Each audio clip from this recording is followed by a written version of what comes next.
বাংলাদেশ নিয়ে হঠাৎ কেন কমিটি গঠন করলো ভারত? এ নিয়ে তৈরি হয়েছে নানান প্রশ্ন, তৈরি হয়েছে জল্পনা কল্পনা, রয়েছে আলোচনা সমালোচনা। এতকাল যে কাজ করা হয়নি হঠাৎ কেন তাই করলো ভারতের কেন্দ্রীয় বিজেপি সরকার।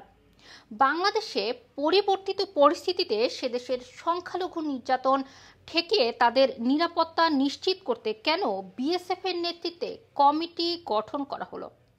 গত 10 বছর কেন আগেও এমন কমিটি গঠনের কথা শোনা যায়নি? এই প্রশ্নের উত্তর রয়েছে বিজেপির চিরায়ত রাজনীতির মধ্যে। উগ্র হিন্দুত্ববাদের যে ধ্বজা উড়িয়ে দলটি রাজত্ব করছে তা রক্ষার তাগিদই এই সিদ্ধান্তের মধ্য দিয়ে স্পষ্ট। পশ্চিমবঙ্গ, ত্রিপুরা সহ পূর্ব ভারতের বিএসএফ এর ইস্টার্ন কমান্ড এবং স্থল সীমান্ত কর্তৃপক্ষের কর্তাদের নিয়ে গঠিত ওই কমিটি গঠনের ফলে কাজের কাজ কতটা হবে তা নিয়ে সংশয় থাকলেও এটি স্পষ্ট যে এই ঘোষণার মধ্য দিয়ে বিজেপি হিন্দু মননে প্রলেপ দিতে চাইছে, আশ্বস্তও করতে চাইছে।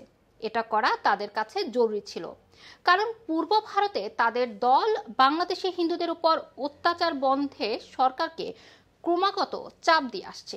এমনকি রাষ্ট্রীয় স্বয়ংসেবক সংঘের সাধারণ সম্পাদক দত্তাত্রেয় হোসবেলের বিবৃতি নিয়ে সরকারকে ব্যবস্থা গ্রহণের দাবিও জানিয়েছে। শেখ হাসিনা সরকারের পতনের পর বাংলাদেশে সংখ্যালঘুদের উপর সহিংসতার ঘটনা পর্যবেক্ষণের জন্য একটি কমিটি গঠন করেছে ভারতের কেন্দ্রীয় সরকার।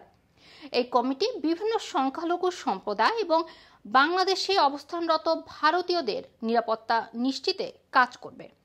ভারতীয় সংবাদ মাধ্যম এনডিটিভি সহ কয়েকটি গণমাধ্যমের প্রতিবেদনে এমন খবর উঠে এসেছে।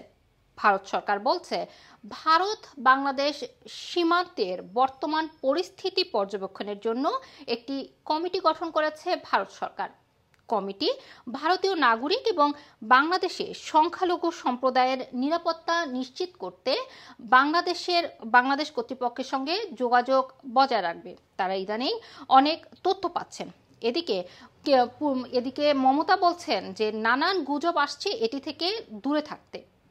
অন্যদিকে এই কমিটির নেতৃত্বে থাকবেন বর্ডার সিকিউরিটি ফোর্সের ইস্টার্ন কমান্ডের এডিজি, দক্ষিণবঙ্গের বিএসএফ এর ফ্রন্টিয়ার সদর দপ্তরের আইজি, বিএসএফ ফ্রন্টিয়ার সদর দপ্তর ত্রিপুরার আইজি,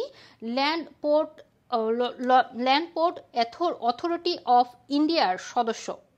এবং এদের কাজ এখনো কিন্তু স্পষ্ট করে বলা হয়নি এবং তারা আসলে বাংলাদেশ সরকারের সাথে যোগাযোগ করেছে কিনা সেটিও কিন্তু স্পষ্ট নয়।